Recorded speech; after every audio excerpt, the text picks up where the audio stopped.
Today marks the 36th anniversary of the First Intifada. What caused it and what happened? On December 9, 1987, an Israeli military vehicle smashed into a car carrying 4 Palestinian day labourers in the Jabalia refugee camp in Gaza.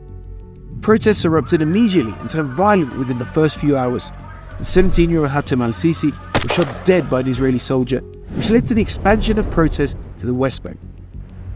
Immediately following the outbreak of the Intifada, the Israeli government under Yitzhak Shamir adopted a policy known as the Iron Fist, which gave Israeli soldiers impunity to exert extreme violence on public dissent, including the use of live ammunition on unarmed protesters.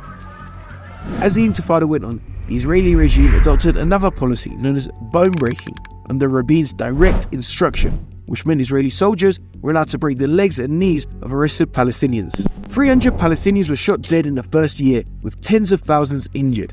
In the 6 years that the Intifada took place, an estimated 1,300 Palestinians were murdered, 120,000 were seriously wounded, and more than 600,000 Palestinians were arbitrarily imprisoned and sentenced by the Israeli regime's military court system. The effects of the Intifada are not to be dismissed. All Palestinian members of Israeli police in both Gaza and the West Bank resigned within the first 6 months.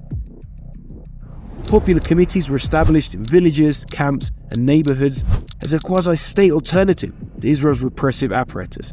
And they are driven and led primarily by women, and a general boycott of Israeli consumer products, which forced the Israeli state on its knees for the first time. The First Intifada also led to the Madrid Conference in 1991, which later paved the way for the 1993 Oslo Accords.